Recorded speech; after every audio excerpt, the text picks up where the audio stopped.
Bonjour à tous et bienvenue à ce nouvel événement organisé par le Pôle Finance Innovation dans le cadre de l'Infra Week 2023 de Paris Europlace. Notre sujet aujourd'hui, c'est le numérique et le bâtiment. Comment la gestion numérique peut permettre l'optimisation et la maintenance pour prévenir la dégradation des bâtiments. Et je remercie nos panélistes qui je présente Pauline Koch, CEO et fondatrice de Citowi, Eric Bouvier, Chief Data Officer de La Française, et Guillaume Parisot, président directeur général de Aveltis, et Mathieu Merchadou, CEO de Magma, et Pascal Denieux, responsable progrès durable et énergie de Layton, à qui je passe la parole pour animer cette table ronde. Merci José. Bonjour à tous. Bonjour à ceux qui sont en ligne actuellement, ceux qui sont également en physique avec nous. Je suis très content d'être ici pour cet atelier de réflexion avec ces 4 personnes que j'ai appris à connaître. Effectivement, la thématique, c'est la gestion numérique et l'optimisation de la maintenance pour prévenir la dégradation des bâtiments. Et si on rentre un peu plus dans le détail, l'objectif de cet atelier, c'est savoir comment le numérique a et aura aussi un rôle important dans le secteur de la construction et de la gestion immobilière, en tirant parti des nouvelles technologies et de la collecte des données, vaste sujet également, pour réduire les coûts d'exploitation, maximiser la durée de vie des immeubles, mais également offrir un environnement sûr et confortable aux différents occupants. On m'a demandé rapidement de rappeler le contexte dans lequel on se trouve. Bon, on ne va pas se voiler la face, vous le savez, nous le savons, c'est un peu morose. Il y a l'inflation. Pour rappel, l'année dernière, on était à 4,3%. Cette année, actuellement, on est environ à 5,3%. Et début d'année, on était à 6,3%. Donc, ce n'est pas forcément la joie. Qui dit inflation dit taux d'intérêt assez conséquent. À cela, on rajoute l'augmentation des coûts des matières premières et puis également de la maintenance et des investissements. Et enfin, puisque ça me tient à cœur de par l'activité de mon secteur qui est l'énergie, le climat. Le climat est un gros sujet. Pour rappel, le mois dernier, nous avons vécu le mois de septembre le plus élevé. Par rapport aux 3 dernières décennies, on est à plus de 3,5 degrés au-dessus de la moyenne. Bon, une fois que j'ai fait ce constat un peu négatif, on va essayer de trouver les phases positives, en tout cas les perspectives d'avenir du secteur et comment on peut y arriver. Alors, personnellement, donc Pascal Denieux, je suis responsable des partenariats et du développement de l'activité du département énergie-climat chez Layton. Chez Layton, notre objectif, c'est en réalité comment faire et comment obtenir cette transition parce que ça coûte de l'argent. Et nous, notre objectif, c'est d'aller chercher les différents financements qui existent, que ce soit à travers la transition technologique. On est leader en France et en Europe de la recherche de crédit d'impôt. Le deuxième secteur sur lequel on intervient, ça va être la transition économique. Notre objectif, c'est d'aller chercher lorsqu'on a surcotisé, d'aller chercher des remboursements sur ce qui a été trop payé. Et le dernier secteur où on intervient, c'est le secteur de l'énergie. Vous connaissez tous, il y a des dispositifs qui existent et qui encouragent la rénovation énergétique. Notre objectif, c'est d'aller chercher tout ça. Alors, le panel, je me tourne vers vous. J'ai décidé en fait de voir comment vous pouvez à la fois vous présenter, mais également rapidement votre secteur et qu'est-ce que vous pouvez dire déjà suite à cette introduction de ce que vous constatez au quotidien. Bonjour à tous, je suis donc Mathieu, je suis le CEO et fondateur de Magma. C'est une plateforme dite Web3 donc, qui utilise la technologie du blockchain pour créer un actif digital partagé par les parties prenantes et qui va pouvoir être mis à jour par les parties prenantes d'un immeuble, qui va permettre de savoir non seulement l'état du bâtiment, mais aussi de tous ses équipements et de mesurer un peu l'impact de ces équipements, non seulement sur le côté financier, mais aussi sur les critères extra-financiers que sont les ESG. Voilà. Tu voulais que je revienne sur le climat ou l'environnement Comme tu veux. général? Je vais pas revenir sur tu as très bien défini en fait les points clés de la crise qui secoue le monde de l'immobilier, mais pas que. Je crois que c'est plus général que ça, et je pense qu'il faut essayer déjà de regarder vers l'avenir et d'essayer de comprendre en fait qu'on est dans un changement de civilisation, on est dans un changement d'ère. On est en train de passer d'une ère analogue à une ère digitale. On est en train de passer d'un monde plutôt individualiste à des modèles plutôt écosystémiques, et d'une économie de consommation linéaire à une économie de consommation circulaire. C'est-à-dire qu'on va devoir travailler avec l'existant. Il faut être capable de savoir ce qui fait partie de notre quotidien et comment on peut l'améliorer. Et le digital va être un des outils majeurs de cette nouvelle économie qui va voir le jour suite à cette crise. Ça, on est tous d'accord. Et il me semble, Pauline, également, je te passe tout de suite la parole. Lorsqu'on avait échangé ensemble, tu étais en train de parler avec le secteur public sur les actualités du secteur. Qu'est-ce que tu peux nous dire de façon plus particulière, et puis également en te présentant? Oui, merci beaucoup. Donc, Pauline Coche, fondatrice et CEO de Citowi. Donc, nous, on développe une technologie qui permet de simuler le vieillissement des bâtiments, de comprendre quel est l'impact sur la consommation énergétique future, sur l'empreinte carbone et sur la résilience face au changement climatique. Et donc, là, ce qu'on a vu jusqu'à présent, nous, on traitait des performances techniques et environnementales. Et en fait, ce qu'on voit, c'est que de plus en plus, on fait le lien avec les performances financières. C'est-à-dire, si je mets 1 euro dans la machine, quel est l'impact? Est-ce que j'améliore ma conso énergétique, ma résilience, etc. Mais aussi, est-ce que j'atteins les réglementations? Est-ce que j'évite des pertes d'exploitation? Est-ce que j'accède au financement aujourd'hui, qui est hyper compliqué? Est-ce que je préserve ma valeur? Est-ce que j'arrive à diminuer ma sinistralité et donc à parler primes avec, etc.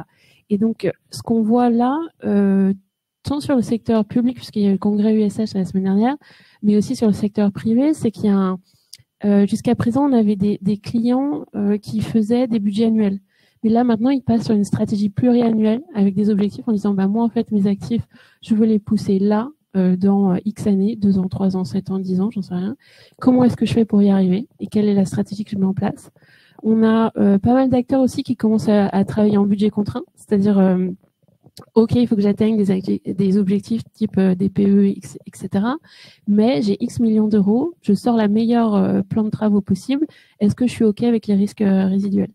Et puis, de plus en plus, on parle réhabilitation et restructuration d'actifs. Et ça c'était assez prégnant au congrès USH la semaine dernière. C'est-à-dire que comment est-ce qu'on va faire monter en gamme tout cet existant qui aujourd'hui est devenu une énorme ressource avec le côté neuf qui s'est un peu effondré dernièrement. Et du coup, comment est-ce qu'on va gérer la performance de cette ressource sur le long terme? Et ça, c'était très prégnant la semaine dernière au congrès USH. Et ça commence effectivement à arriver côté privé. Oui, effectivement. On en parlait également avec Guillaume. Tu avais cette perspective et puis également ce constat, alors pas alarmiste, mais en tout cas qui est plutôt négatif. Mais il y a des solutions qui existent et notamment tu as des choses à nous dire là-dessus. Oui, bonjour, Guillaume Parizeau. Donc, je suis le directeur général d'Aveltis. Donc, Aveltis, c'est une filiale du groupe Altine, un acteur engagé dans la transition environnementale, énergétique et numérique des bâtiments et des territoires. Et Aveltis, dans cet écosystème-là, a en charge l'exploitation performantielle des bâtiments. Donc concrètement, on va proposer à nos clients des garanties de charge, c'est-à-dire de sécuriser finalement la relation bailleur-preneur sur le fonctionnement du bâtiment au quotidien et sur l'équation économique et environnementale du bâtiment. Donc une fois qu'on a dit ça, en fait, on prend un risque sur l'exploitation future du bâtiment, que ce soit sur le fonctionnement des services, de l'atteinte du niveau de confort, et puis sur l'équation environnementale. Et donc, pour maîtriser ce risque, on a besoin de data. Et donc, en sous-jacent du service qu'on offre à nos clients, effectivement, il y a un système d'information qu'on se doit de tenir à jour et en permanence, de savoir si le bâtiment est bien dans la configuration qu'on avait simulée, ou voir s'il y a des dérives, les identifier et évidemment les corriger le plus vite possible. Alors, dans ce contexte-là, oui, on a un contexte économique qui est pas favorable à l'immobilier, avec il y a des sujets conjoncturels, des sujets plus structurels. Un point important, effectivement, c'est que la valeur finalement, le métier de l'immobilier, c'est de valoriser un écart par rapport à l'argent sans risque. Et il se trouve qu'aujourd'hui, avec la remontée des taux d'intérêt, cet écart, il n'existe plus, quasiment plus. Et donc, tout le challenge de la profession, c'est de recréer cet écart pour régénérer de la valeur. Et donc, moi, ma conviction, alors pour sortir un peu effectivement de cette douche froide qu'on subit depuis quelques mois et qui est malheureusement pas finie, je pense, c'est de dire, en fait, c'est aussi une opportunité pour ceux qui vont faire l'effort d'aller se différencier. C'est-à-dire qu'hier, on avait de la valeur qui était relativement facile. Demain, elle va être plus difficile d'aller chercher. Et il y a la data on va y revenir dans cette table ronde, qui est un peu le parent pauvre de certaines démarches encore aujourd'hui. En fait, ça veut dire qu'il y a un potentiel d'amélioration, un potentiel de valorisation qui est extrêmement important. Et donc, du coup, on va avoir, à mon avis, des acteurs qui vont enfin prendre le sujet à bras-le-corps pour aller chercher de la valeur sur ce sujet-là. Merci Guillaume. Et enfin, Eric, ce que j'aime bien, c'est qu'à chaque fois qu'on a des sujets, il réagit comme il le sent. Et donc, on sait très bien si ce qu'on dit, il est plutôt dans ce sens-là ou dans un autre. Mais en tout cas, c'est tout à ton honneur. Donc, je te laisse te présenter, Eric. Je vois que tu fais la moue en me regardant. Bonjour, Eric Bouvier. Donc, je suis Chief Data Officer au sein de La Française, qui est un investisseur immobilier qui investit, alors ça dépend après des valorisations. Cette année, c'est peut-être un peu moins, mais c'est à peu près 30 milliards d'euros en patrimoine immobilier. Chief Data Officer, ça veut dire quoi? C'est tout simple, ça veut dire que je suis responsable de la présence, de la qualité et de la fraîcheur des données dans les systèmes d'information. Données, data, pour parler couramment, qui sont après à l'origine de soit des prises de décision, mais ça c'est plutôt rare, mais surtout du suivi des décisions qui ont été prises. Si on veut savoir si des travaux qui ont été menés ont effectivement amené des économies d'énergie, du coup, il faut qu'on sache déjà le point de départ et après qu'on puisse les suivre. Et j'ai l'habitude d'expliquer au sein de La Française que je suis un peu comme dans les Philippines. Les Philippines, il y a 8000 îlots, mais dans les 8000 îlots, il y a 2000 îlots qui sont occupés, dans lesquels il y a la population. Et moi, j'ai 2000 bâtiments dans lesquels j'ai de la population. Jusqu'à maintenant, on gérait en centrale plutôt les données financières, facturation des locataires, budget, etc. Et là, d'un seul coup, j'ai vu débarquer dans mon bureau des gens qui voulaient avoir des données techniques sur les 2000 îlots que je gère. Et donc, il fallait que je fasse des ponts avec ces 2000 îlots qui sont, comme on connaît dans l'immobilier, chacun très différent.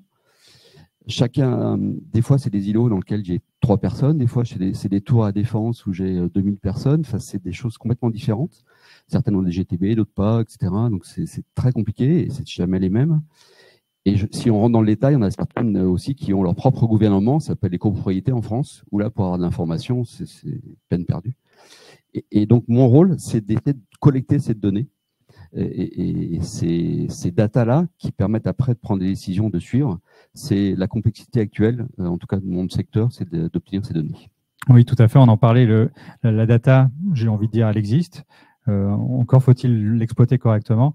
On parlait, tu as cité la GTB, on est tous conscients du décret Bax, décret tertiaire et tout ce qui en découle, mais encore faut-il que la GTB fonctionne correctement, que la donnée soit utilisée correctement. Donc, il y a tout ça aussi à prendre en compte. Et notamment, je me rappelle, Mathieu, tu parlais notamment de tout ce qui était d'avoir un état général de la data, des états généraux de la data, de la donnée, pour pouvoir partager ces données. En tout cas, avoir soit la data qui se partage, soit des logiciels qui peuvent communiquer les uns avec les autres. Oui, absolument, parce que en fait, on s'aperçoit que la donnée, elle provient de différentes sources et de différentes parties prenantes qui ont chacun leur système d'information, qui ont chacun leur système de traitement de l'information et ils ne parlent pas forcément tous le même langage. Dans un immeuble, on peut trouver des capteurs, on peut trouver des gateways, on peut trouver la GTB, de la gestion documentaire, du Building Operating System. Donc, il y a énormément de sources d'acquisition de la donnée. Mais derrière, il faut pouvoir gérer cette donnée, pouvoir l'organiser et l'orchestrer pour pouvoir après prendre des décisions éclairées. Et donc, ça pose un problème de gouvernance parce que à qui appartient cette donnée? Et puis, si on la prend dans le temps, Vous prenez le début de construction d'un immeuble, vous allez avoir des parties prenantes qui sont le promoteur, le cabinet d'audit, le cabinet d'architecte, et puis ensuite vous allez passer à la phase de commercialisation. Donc là, vous allez avoir les brokers, peut-être des conseils, et puis ensuite la phase d'opération. Donc là, vous allez avoir les locataires qui rentrent en jeu avec aussi leur propre système informatique. Donc tout ça, ça pose un énorme problème de gouvernance. Et donc, avec Magma, et aussi je fais partie d'une organisation qui s'appelle la Data Governance for Smarter Citizen, nous plaidons pour qu'il y ait des états généraux de la donnée, pour qu'il y ait d'une part la fourniture d'un service, comme elle se fait traditionnellement, mais aussi qu'on prenne en compte la fourniture de la donnée sur ce service. Et cette donnée, il faut comprendre qu'elle va pouvoir être utilisée tout au long du cycle de vie de l'immeuble. Dans un immeuble, sur sa durée de vie, si on prend 80 années à peu près de durée de vie sur un immeuble, 80% de ces coûts sont des coûts opérationnels. Donc c'est le coût d'acquisition bien sûr, mais c'est après lorsqu'on va faire des rénovations au bout de 5 ans, des grosses rénovations au bout de 10-15 ans, et tout ça, si on le prévoit à l'avance, on peut faire énormément d'économies sur toute la chaîne de valeur.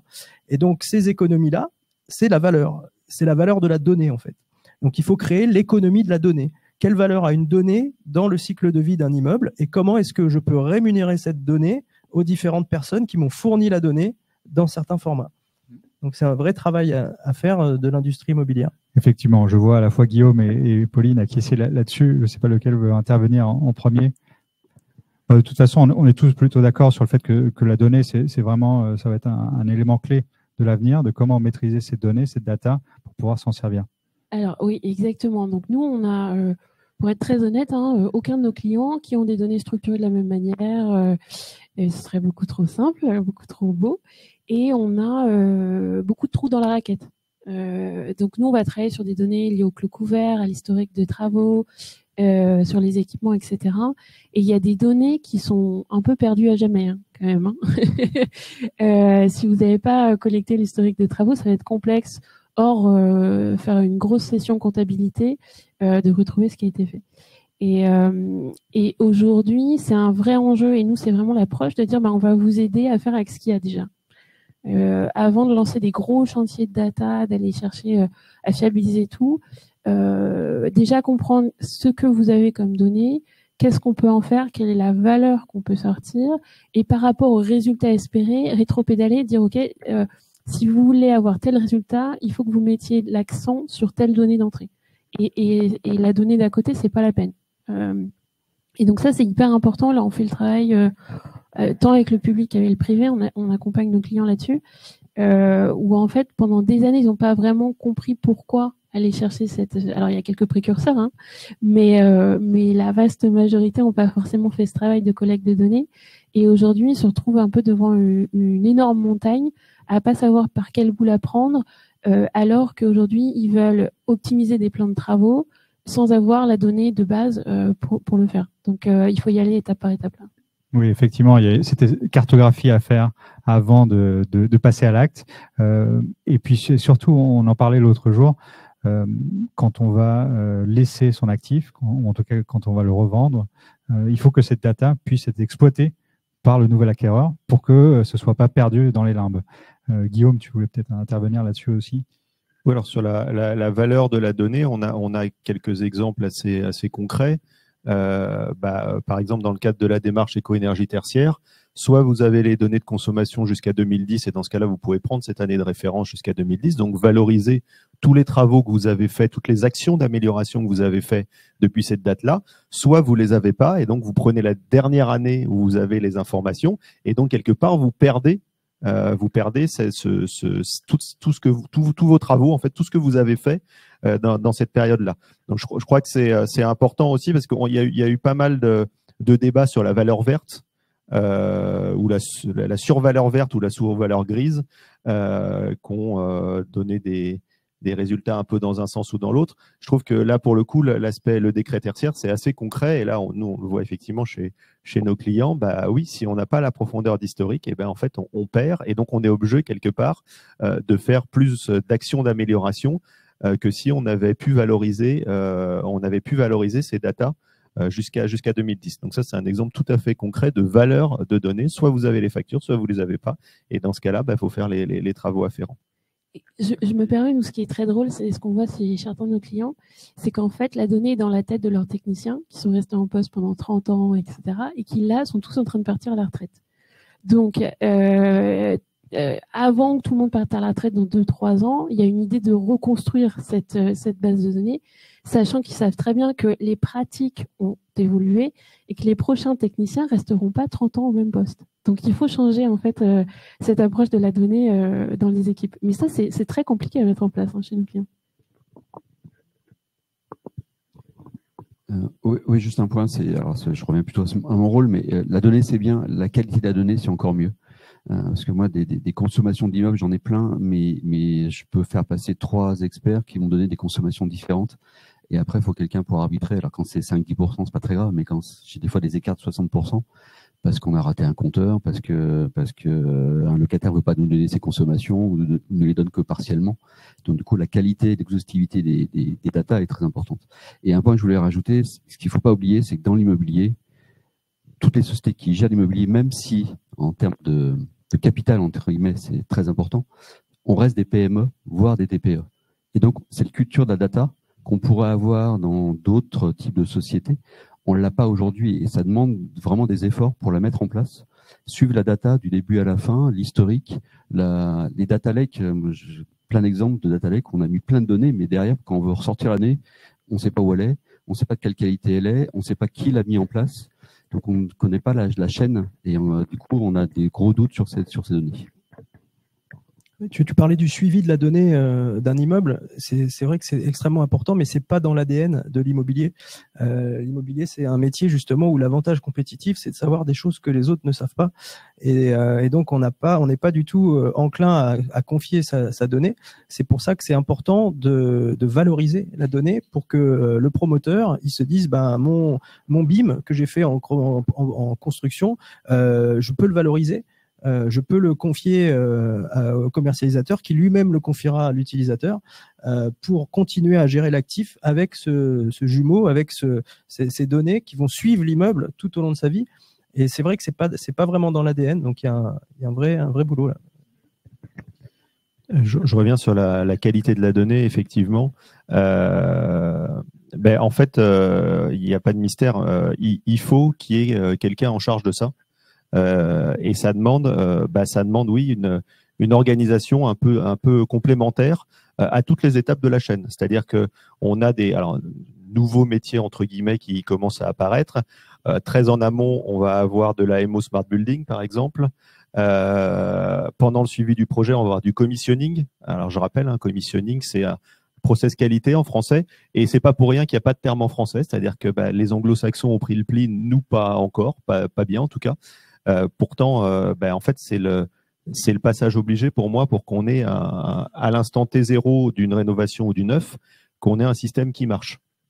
C'est pas le cas du tout. Enfin, je veux pas là aussi être l'oiseau de mauvais augure parce que c'est du factuel, c'est quelque chose qu'on a constaté. Je me suis amusé dans un précédent séminaire à demander donnez-moi tous les cas qui peuvent arriver, que vous avez en tête, qui peuvent arriver pour que on n'ait pas de la bonne donnée. Alors le compteur n'est pas installé, le compteur n'est pas branché, il est à l'envers, il n'est pas dans la bonne unité.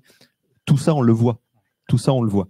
Et je m'étais amusé aussi à un précédent salon IBS. Donc, d'ailleurs, l'édition de cette année, ça doit être la semaine prochaine, je crois, si ma mémoire est bonne, à faire un peu la tournée des popotes pour demander, mais quand aux acteurs, quand vous arrivez sur un nouveau bâtiment, le système d'information, il est fiable à combien ?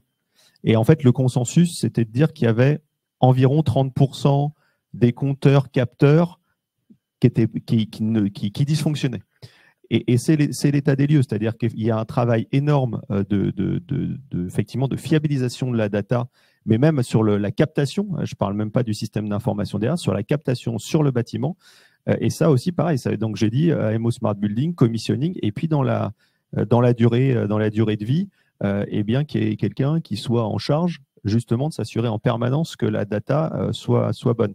Alors nous, on le fait indirectement, comme je disais, parce que nous, c'est notre matière première pour dérisquer notre activité. Donc, on passe énormément de temps sur les différents bâtiments, sur les bâtiments de la Française, par exemple, mais ils sont comme les autres, j'ai envie de dire, enfin, Après, ils sont mieux une fois qu'on est passé, mais c'est le même sujet, c'est-à-dire que si c'est pas géré, eh bien déjà quand le bâtiment est rénové ou livré, il y a une partie qui dysfonctionne, qui a jamais été en état de marche. Et puis après, au fil du temps, il n'y a personne qui vérifie que les capteurs sont documentés. Et après, c'est un cercle vicieux, c'est-à-dire la data est pas bonne sur le bâtiment, donc je l'exploite pas, donc je laisse encore plus le bâtiment dériver. Et donc, évidemment, il faut prendre le sujet dans l'autre sens, c'est effectivement fiabilisation de la donnée, injection dans un système d'information. Et là, on remonte dans un système vertueux où on peut avoir de la data de qualité, mais c'est pas un dû. C'est-à-dire que c'est pas parce que vous avez une GTB, c'est pas parce que vous avez un bon système d'information, vous êtes supposé l'avoir, que tout ça va marcher. C'est-à-dire qu'il y a un encadrement à avoir, il y a une prestation à avoir à tous les moments de la chaîne pour s'assurer que cette data est bonne. Et après, effectivement, on peut en faire quelque chose, on peut la valoriser, on peut avoir des démarches tout à fait intéressantes sur la base de cette donnée. Très bien, merci. Donc, si on veut démarrer, il faut fiabiliser la donnée. Pour fiabiliser la donnée, on démarre par quoi? C'est quoi qu'est-ce qu'on fait en premier? Alors, nous, on a un principe assez simple, c'est une donnée qui n'est pas utilisée est une donnée qui est morte, voire ce qu'on appelle une donnée zombie, parce que si on tombe sur la donnée, elle ne va pas être bonne, et du coup, on va mettre en cause les autres données qui sont autour. Donc, il faut qu'elle circule, cette donnée, et qu'elle soit réellement utilisée. C'est le premier point, c'est de savoir quelles données on veut collecter et pourquoi on veut la collecter. Et pas simplement pour se dire, j'en aurai besoin un jour, donc du coup, je la veux dans mon système. C'est vraiment qu'elle soit utilisée derrière. Un point que je voulais rajouter, c'est que dans l'immobilier, mais c'est dans tous les secteurs, mais on a plusieurs intervenants. Entre au FME, au PM, à l'investisseur, on n'a pas besoin des mêmes données, pas du même niveau de détail. La base est la même, mais par contre, après, on n'a pas la même utilisation. Et donc, du coup, ça, c'est important dans le process data de le mettre en place et de le mettre en évidence. Et surtout, de se dire, on collabore tous sur la data et on l'utilise différemment, mais on a tous intérêt à ce que cette donnée soit de qualité. On a effectivement certaines cultures alors peut-être pas du secret, mais en tout cas, si on nous pose pas la question, on le dit pas. Voilà, on va le dire comme ça. Et c'est ça qu'il faut arriver à casser, puisque c'est le fait que la donnée soit partagée. Du coup, c'est comme ça qu'on la mettra en qualité et on en profitera tous les stades. Oui, et il faut savoir de quelles données on parle, parce qu'il y a plusieurs types de données. On a ce qu'on appelle les données froides d'un immeuble. Ça, c'est des données qui sont statiques, qui bougent pas. C'est son adresse, son mode de détention, enfin, qui peut bouger, qui peut devenir tiède, on va dire. Mais en tout cas, il y a certaines données qui sont froides, qui restent et qui ne changeront pas. Et puis, il y a des données qui vont changer très peu fréquemment. Et puis, il y a les données chaudes, qui sont les données d'occupation, les données énergétiques, qui changent constamment. Donc, effectivement, il faut mettre en place un système de validation de cette donnée. Et donc, comme disait Eric, c'est vrai qu'il y a plusieurs parties prenantes et que nous, l'angle qu'on a pris avec Magma, en fait, c'est de laisser les parties prenantes valider les informations entre elles. Puisque lorsque quelqu'un intervient dans un immeuble, il y a le donneur d'ordre, ça peut être le property manager qui donne un ordre à un fournisseur de service. Fournisseur de service fournit le service, il met la donnée dans l'actif digital partagé et le property manager va venir valider cette information. Oui, le service a bien été fait, c'est bien tel équipement qui a été mis. Cette donnée, donc, elle est validée une fois. Et si le locataire vient derrière valider aussi la donnée, elle est validée une deuxième fois. S'il a un bureau d'études ou une tierce partie vient valider encore une fois, donc on a un indice de confiance en fait dans la donnée qui fait qu'on va pouvoir prendre une décision directement à vue de cette donnée. Donc en fait, c'est travailler sur la qualité, l'intégrité de la donnée pour pouvoir prendre des décisions. Donc là, nous, ce qu'on a fait, c'est qu'on a mis en place un système de validation, un protocole de validation, et qui marche avec des rewards, des récompenses. En fait, c'est grâce à la technologie blockchain, on peut mettre en place un système, c'est un peu comme un jeu, en fait, où on va travailler sur la fourniture de la donnée. Et plus elle est fournie de manière propre, plus on va recevoir de récompenses. Ok, donc c'est une façon ludique d'approcher. Ouais, tout à fait. Ok. Pauline, je vois que tu voulais aussi intervenir. Moi, je suis vraiment tout à fait d'accord avec Eric. Il faut d'abord déterminer les cas d'usage, pour moi, ce que vous voulez faire avec la donnée, qu'est-ce que vous voulez les chercher. Donc vraiment travailler en cas d'usage et puis après découler. C'est-à-dire, du coup, pour faire tel cas d'usage, pour atteindre tel résultat, j'ai besoin de telles données d'entrée. Les données prioritaires, c'est celles-là et c'est celles-là que je vais fiabiliser. Mais vraiment partir du cas d'usage et du résultat attendu, pour le coup. Donc, oui, donc c'est analyser et anticiper les besoins futurs. Ouais, ou les besoins actuels, mais, Ou les besoins actuels, tout à fait. Mais pas partir de la donnée, mais partir vraiment de l'usage et du résultat. Bien sûr. Et la question peut-être qui nous taraude tous, c'est combien ça coûte justement quel est le prix qu'on a? Alors, il y a certes l'investissement personnel, parce qu'il faut changer les mentalités des acteurs, mais après, est-ce que c'est quelque chose qui coûte cher? Est-ce que c'est quelque chose qui est abordable? Comment anticiper? Je vois tout le monde sourire. Oui, alors ça coûte cher entre guillemets parce que c'est du temps. Ça coûte cher tout de suite, mais ça coûte cher tout de suite et il faut laisser le temps aussi parce que dire d'un seul coup on a besoin de telles données, surtout sur les 2000 immeubles, il faut se laisser un peu le temps de la mettre en place. Mais je dirais, en ce moment, en tout cas, dans la période que l'on vit, c'est encore plus cher. Ça coûte encore plus cher de ne pas l'avoir cette donnée. Parce que du coup, on prend des décisions qui sont pas fondées sur de la vraie data de qualité. Ça nous pénalise lorsqu'on veut vendre des immeubles. C'est vraiment pénalisant de ne pas l'avoir. Donc ça, c'est important de voir quand on travaille sur en tout cas, pas dire le long terme, parce que sinon les directions vont vite arrêter, mais en tout cas sur le moyen terme. Voilà, il faut se laisser un peu de temps pour avoir des qualités des données de bonne qualité sur l'ensemble du patrimoine. Oui, je reviens sur l'aspect échange de données entre les différents acteurs. Il y a énormément de valeur à aller chercher là-dedans. C'est-à-dire qu'on part effectivement d'un milieu de l'immobilier, comme on dit, qui a une culture de la data assez faible, mais une culture de l'échange de data encore plus faible.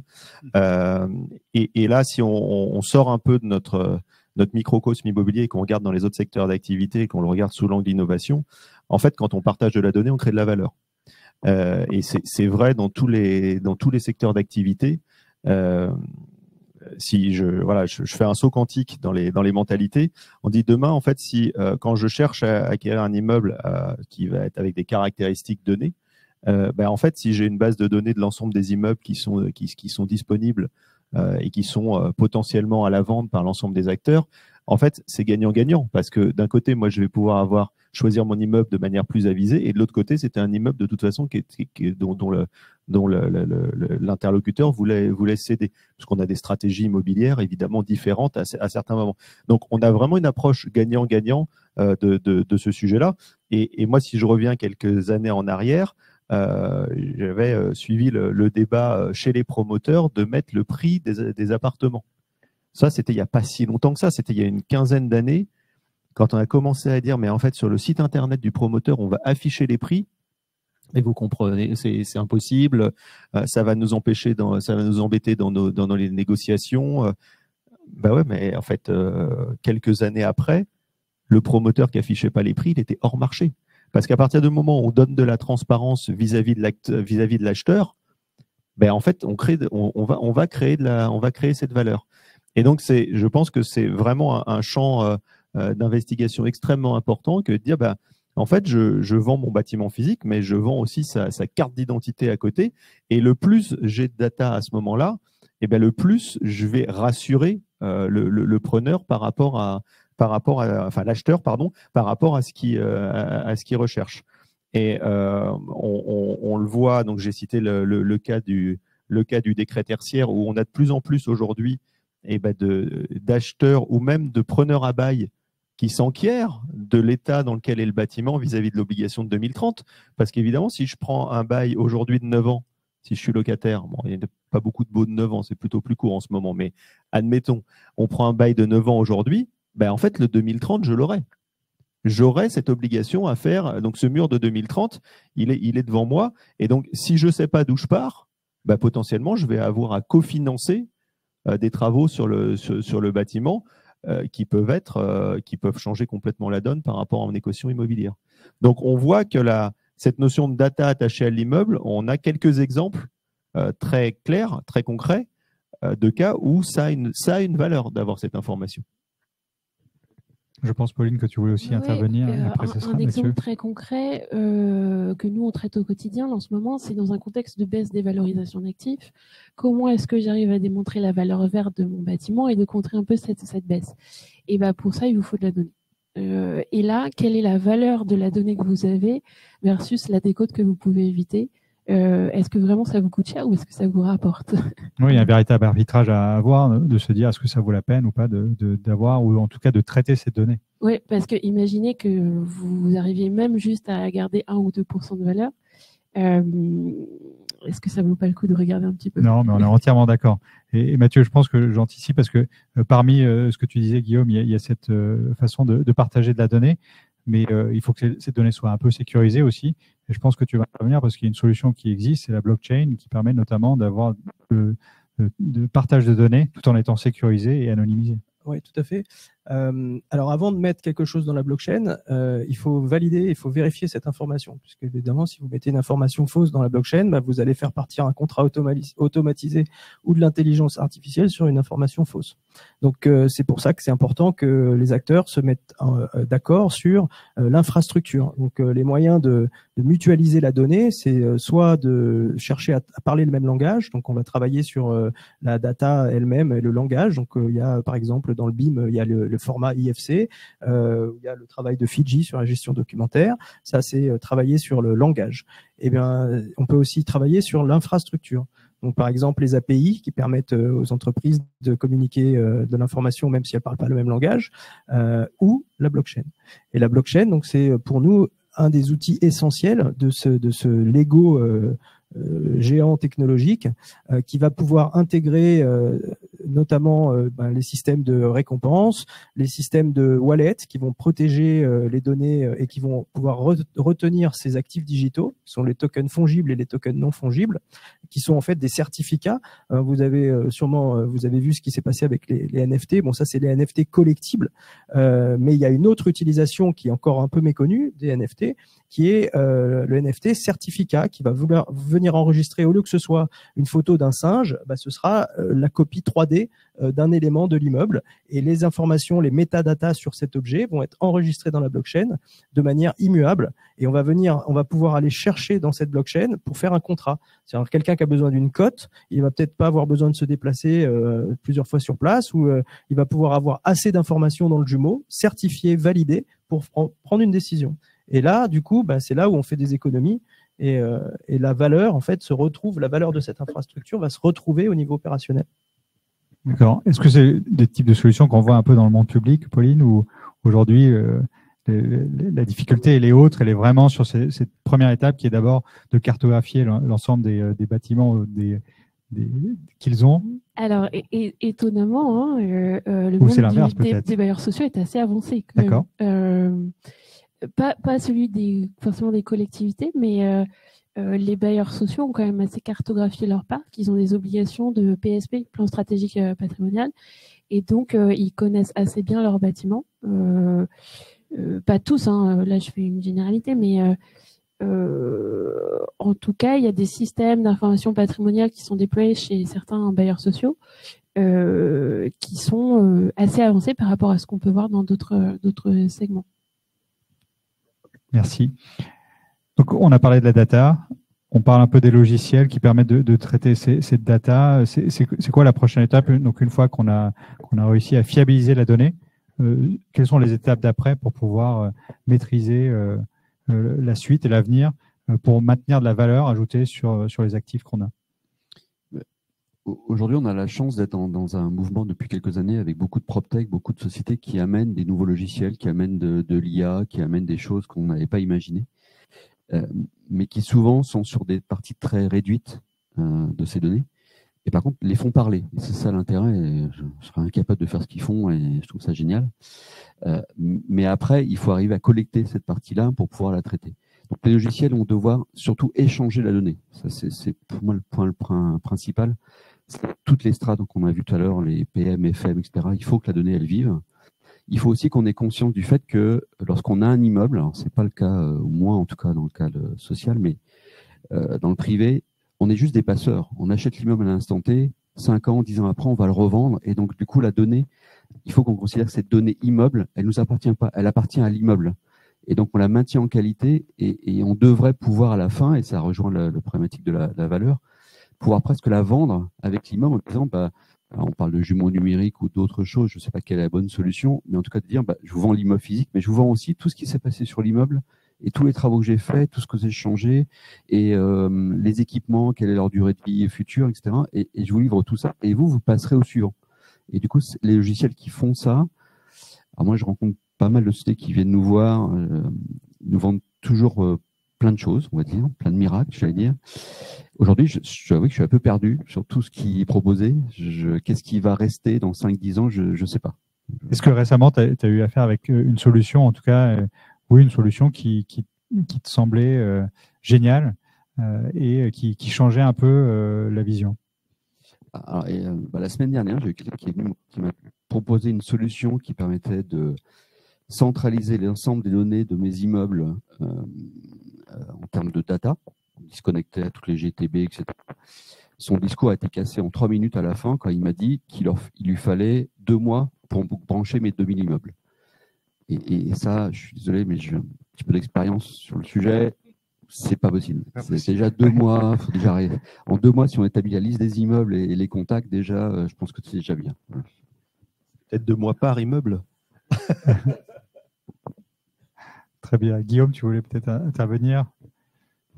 On a parlé de valeurs directes, il y a aussi beaucoup de valeurs indirectes.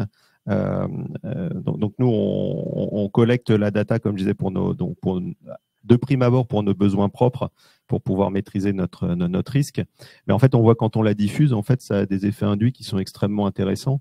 Donc nous, on a un principe de dire à chaque fois que je collecte une donnée, je la mets à disposition de l'ensemble des acteurs du bâtiment, donc à la fois côté bailleur et côté preneur. Alors, tout le monde ne va pas tout voir, hein, je rejoins Eric, mais en fait, le fait de mettre à disposition cette data, ça change la perception. Par exemple, quand on va faire soit la revue bail vert, soit quand on va faire la reddition de charges, parce qu'en fait, le fait d'avoir mis toutes ces données à disposition, ça crée cette transparence, crée de la confiance en fait. Et en fait, on vient pas rechallenger finalement la donnée, on vient en fait discuter comment on s'améliore. Et ça, effectivement, on constate au quotidien que ça a énormément de valeur, puisqu'on déplace le sujet, on l'objective. C'est souvent la tarte à la crème, c'est j'ai froid dans ce bâtiment. Quand le locataire vous dit ça, c'est assez simple. Soit vous avez de la data pour lui dire non, t'as peut-être froid, ça c'est indéniable, ça c'est vrai. Mais par contre, la donnée, la température est conforme à l'engagement. Donc après, on objective la chose. Si t'as froid, on peut éventuellement rajouter un peu de température. Je rentre pas dans le débat. Il y a plein d'autres choses qu'on peut faire également. Mais en tout cas, ça peut déclencher de l'action et l'objectiver. Donc, on crée de la confiance, on crée de l'objectivation, de l'objectivité, pardon, dans la relation. Et ça, dans des périodes où c'est très compliqué d'aller chercher un locataire, le garder, je pense que ça a de la valeur. C'est une très belle phrase pour terminer, mais effectivement, c'est un vrai sujet et ça change. C'est un changement de paradigme qu'on peut avoir. Là où avant, on était sur la recherche constante de nouveaux locataires. Là, c'est de se dire pourquoi ne pas fidéliser ceux qui sont déjà là, parce que il y a des changements de mentalité. Nous, je sais que notre société a décidé de changer de bâtiment parce qu'on était dans une passoire thermique et parler au quotidien d'efficacité énergétique, de travaux d'économie d'énergie, alors que nous-mêmes, on est dans une passoire thermique, ça passe pas vraiment. On a fait ce qu'il fallait auprès des propriétaires pour faire les travaux. Il ne voulait pas parce que ça lui coûtait trop cher.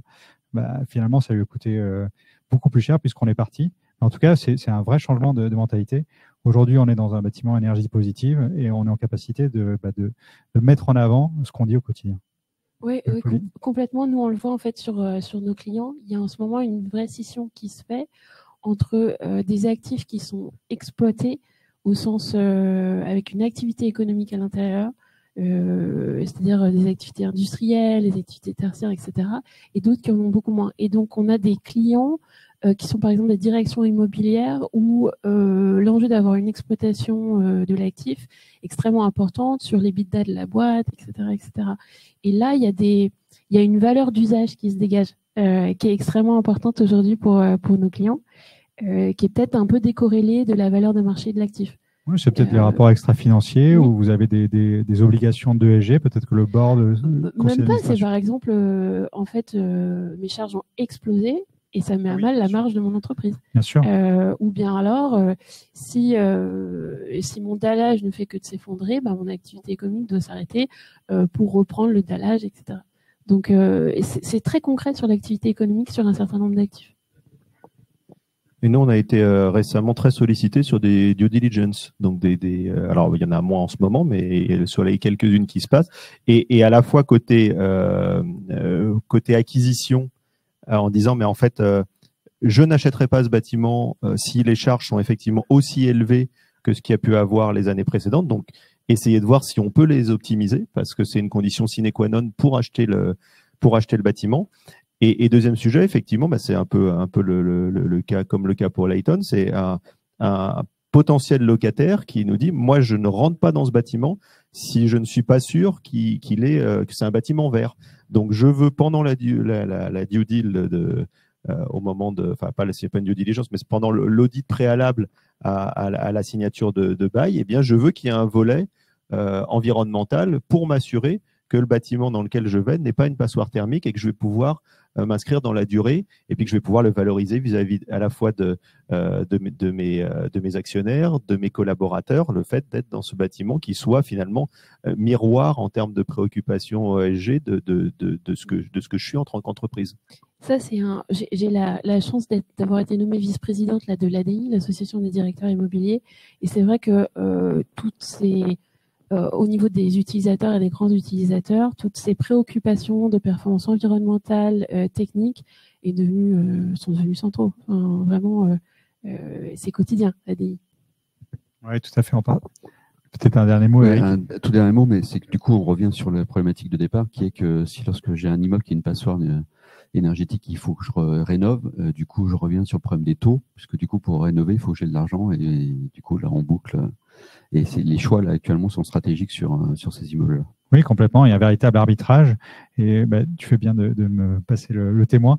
Justement, pour conclure, parce que je vois que le temps file, si on peut avoir peut-être chacun un résumé, ou en tout cas votre vision de l'avenir. Vous avez 2-3 minutes chacun pour dire ce que vous pensez, et puis également comment vous envisagez la suite avec la gestion de toutes ces informations, de ces données, de la data, et comment on fait au quotidien avec les immeubles et les actifs qu'on a. Mathieu, tu veux démarrer? Ouais, je peux peut-être dire ce que nous on essaye de faire, en tout cas avec Magma, c'est donc de créer cet actif digital qui va être l'empreinte numérique de l'immeuble et qui va être transmise au fur et à mesure des transactions que l'immeuble va connaître et qui va venir enregistrer ce qui se passe dans l'immeuble, tout en rémunérant les parties prenantes, et les gens qui vont fournir de la data qualifiée vont être rémunérés pour ça, et on va rechercher la valeur de la donnée dans toute la durée de vie de l'immeuble. Et donc on mène cette réflexion avec diverses associations. Je suis aussi président de la commission traçabilité et blockchain auprès de la SBA, Smart Building Alliance, aussi membre de la DG Forest-C, et donc je pense que voilà, il faut que les acteurs se parlent et que on se mette autour de la table pour voir comment on va tous participer dans cette grande transformation numérique du bâtiment. Ça, c'est indéniable, oui, que tout le monde doit se parler. Est-ce que vous avez déjà envisagé une façon d'approcher les autres pour pouvoir échanger là-dessus? C'est quoi les premières phases? Eh bien, nous, ce qu'on fait dans le cadre de Magma, c'est qu'on lance un Early Adopter Programme où on a la capacité de traiter 100 immeubles. Et sur les 100 premiers immeubles, on va donner un droit dans la gouvernance de Magma aux 100 premières foncières qui vont nous rejoindre. C'est-à-dire qu'elles ont la possibilité après d'avoir un droit de regard dans la gouvernance et être propriétaire en fait de cette infrastructure. Nous, on pense que cette infrastructure doit être décentralisée, qu'il ne doit pas y avoir d'organe de contrôle central, et que cette infrastructure doit appartenir aux utilisateurs que sont les property managers, les facility managers, même dans une certaine mesure les locataires, et tout le monde doit reprendre le contrôle de sa donnée, et on pense que c'est le Web3 qui offre cette possibilité, puisqu'il va venir casser les silos, et il va permettre d'enregistrer la donnée de manière décentralisée avec des systèmes d'encryption qui fait que la donnée n'est pas disponible à tout le monde, elle est disponible sur permission et elle est encryptée, et on va venir la tracer. Donc on va venir enregistrer, nous par exemple, ce qu'on appelle un hash, c'est-à-dire une encryption d'un document dans le blockchain qui va dire tel document a été signé tel jour à telle heure entre telle partie, Et si on veut le retrouver, on fait une requête et on va aller le chercher dans le serveur où il est rangé. Mais si on change une virgule dans le document, l'encryption ne correspondra plus. Donc on donne une immutabilité à l'objet et c'est comme ça qu'on règle le problème de l'intégrité de la data. Et donc c'est des nouveaux systèmes, il faut les connaître, il faut en parler, il faut éduquer et il faut les tester surtout, parce que c'est dans faut mettre les mains dans le cambouis pour comprendre comment ça fonctionne et s'approprier en fait cette infrastructure. Je crois que c'est surtout ça le message, c'est qu'aujourd'hui on a l'opportunité, c'est une des vues de la sortie de crise qu'on a, c'est de pouvoir sortir de cette crise en étant propriétaire d'une infrastructure numérique. Et ça, c'est à mon avis très très important, et ne serait-ce que pour la souveraineté de la donnée. Je pense aussi. Merci Mathieu. Guillaume, tu veux conclure? Oui, moi, sur un mot de conclusion, je reviendrai sur la notion d'engagement de résultat. On a vu effectivement que la valeur immobilière est attaquée en ce moment. On a des métiers qui sont très segmentés. Je pense qu'il faut que chacun prenne à la fois ses responsabilités et aille chercher de la valeur dans son périmètre pour aller chercher donc valeur, performance. Et quand on parle de performance, en fait, on le sait très bien en tant que manager, on ne peut pas demander une performance si on ne mesure pas des résultats. Et donc, cette data, elle est extrêmement importante pour valoriser ces résultats. Donc, ce qu'on disait, qualité, interopérabilité, donc tous les mots-clés qu'on a pu citer. Et puis, ça va déclencher des nouveaux business models, puisque quand on a la data, on peut aller plus loin. On travaille notamment sur un bâtiment de la Française sur la flexibilité énergétique. Alors, je rentrerai pas dans le débat parce que en quelques mots. En quelques mots, alors je vais aller vite. Sur l'aspect énergétique, il y a deux sujets. Il y a un sujet de sobriété que je pense que tout le monde vous connaît maintenant depuis l'hiver dernier, la grande campagne de sensibilisation. Donc la sobriété, c'est je consomme moins en moyenne. Donc ça, c'est un premier point extrêmement important, ça a un impact direct sur ma facture. Il y a un deuxième point qui est un peu moins connu, c'est la notion de flexibilité, c'est-à-dire qu'en fonction du moment auquel je consomme, en fait, l'énergie ne vaut pas le même prix et l'empreinte carbone n'a pas le même prix, notamment pour tout ce qui est électrique, qui est l'énergie qui est appelée de plus en plus à se déployer sur les différents bâtiments. Et donc, c'est extrêmement important à certains moments de tension d'être capable de s'effacer, ce qu'on appelle c'est de consommer moins spécifiquement à un moment donné. Ça, en fait, si vous n'avez pas la data, vous n'êtes pas capable de savoir quel est votre potentiel d'effacement, quand est-ce que vous devez vous effacer, quelle action va donner ça. Et donc, en fait, c'est la data qui est le moteur de ces réflexions-là. Et là, il y a de l'argent à aller chercher, très clairement, parce que l'effacement est rémunéré. Donc, c'est des programmes qui sont à l'état un peu de R&D, j'ai envie de dire aujourd'hui, mais qui sont extrêmement prometteurs pour aller chercher, comme je disais, le petit surplus de valeur que dans les prochaines années, tout le monde va avoir besoin d'aller chercher pour recréer cet écart entre la rentabilité immobilière et la rentabilité des placements sans risque. Exactement. Merci Guillaume. Pauline, le mot de la fin. Ton mot de la fin. Oui, complètement. Alors, je pense là qu'on est en train de voir que l'existant a une forte valeur. Nous, on avait parié sur ça il y a plus de 5 ans, mais aujourd'hui, la valeur se trouve dans l'existant. C'est une ressource, il va falloir en gérer la performance. Et je pense que là, on sort d'un cycle où on était plutôt sur une économie de rente, où il n'y avait pas forcément besoin d'investir pour aller chercher des valorisations en hausse, aller chercher du financement, et qu'aujourd'hui, ça change, tout ça change. C'est-à-dire qu'il va falloir se retrousser les manches pour créer de la valeur, gérer la performance des actifs, et ça va se faire aussi d'un point de vue technique et environnemental. Et aujourd'hui, je pense qu'un actif n'est plus vraiment seulement financier, mais aussi technique, et tout l'enjeu de la maintenance, de la bonne maintenance et de la bonne exploitation devient vraiment primordial pour créer de la valeur demain. Je suis entièrement d'accord là-dessus. Merci Pauline. Eric ? Un tout petit mot. Donc du coup, pour moi, l'objectif, c'est une data qui soit qualifiée, qui soit de qualité, qui soit partagée, qui soit au service de l'ensemble des innovations, et on en voit sur le plateau. C'est là l'objectif des années à venir. Merci beaucoup. On va peut-être ouvrir les questions. Je ne sais pas s'il y a des questions en ligne ou peut-être ici, oui. Bonjour, José Pereira, Trazan Sommer. Merci pour la qualité de cet échange. Vous avez parlé de BIM, vous avez parlé de qualité de données, de data. Moi, je vais rebondir sur le BIM exploitation et notamment sur la partie exploitation. On voit qu'il y a de plus en plus de bâtiments connectés, de plus en plus avec de la donnée. Mais j'ai l'impression, en tout cas j'ai certains retours, comme quoi derrière, côté exploitation, il y a un manque de formation, il y a un manque de viabilité de l'information qui pourrait être amenée et donnée en termes effectivement de cette valorisation de la donnée, cette valorisation extra-financière.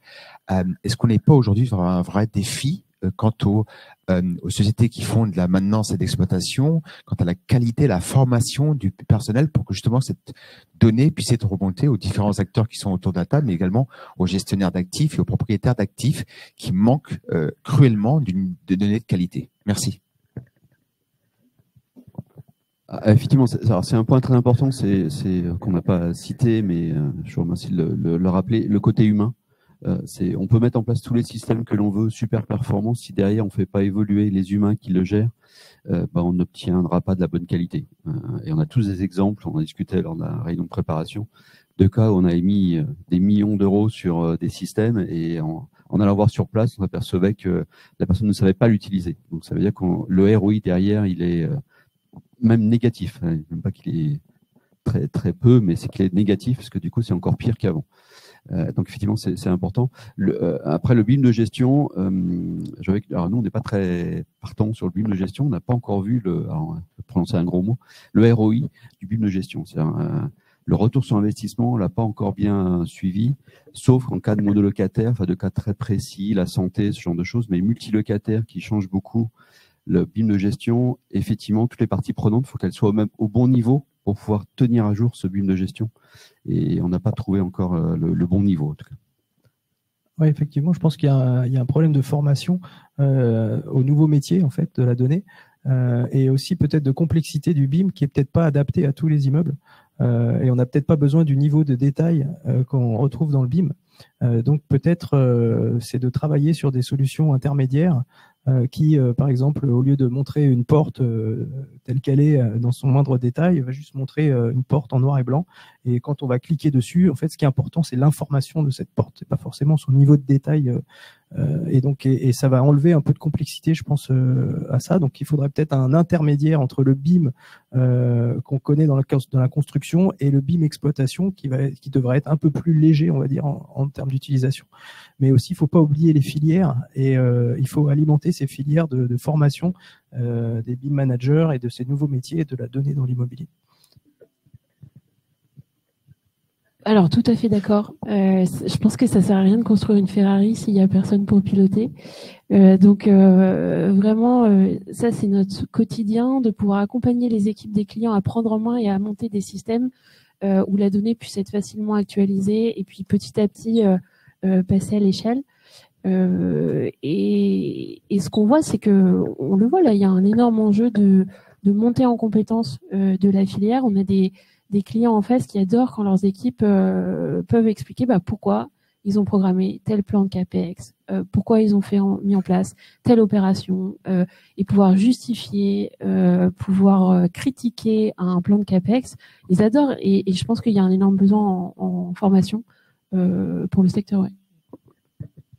On part d'un. Je suis d'accord avec les interventions précédentes. Pour rajouter un point, on part d'un état des lieux où aujourd'hui les DOE, donc les documents d'exploitation, sont pas mis à jour. C'est-à-dire que c'est pas qu'il faut, on passe pas, on n'est même pas dans le train, j'ai envie de dire. Donc c'est pas la question à quelle vitesse roule le train puisqu'on n'est pas dedans. Donc, il y a un sujet de filière, il y a un sujet de valorisation à tous les secteurs, de redistribution de la valeur. Alors, le problème, c'est que c'est une phase où, en plus, la valeur est attaquée, comme on l'a dit.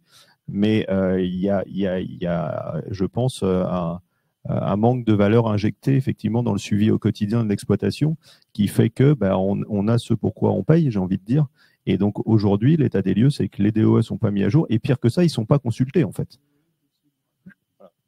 Donc les documents d'exploitation, ils sont pas consultés. C'est-à-dire aujourd'hui, le mainteneur, il connaît historiquement son bâtiment, ses systèmes. Il va pas aller regarder le type de système ou comment ça devrait être utilisé. Donc on revient sur des sujets en plus de rotation d'équipe importante, et donc on perd cette connaissance.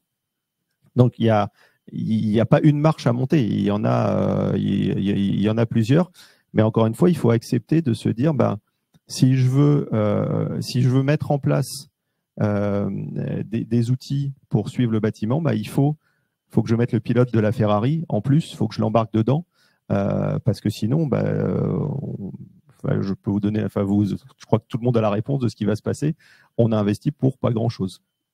Je pense que c'est important, c'est d'avoir une démarche empirique, c'est-à-dire de commencer par quelque chose et de se passer la balle au fur et à mesure et de construire cette chose au fil du temps.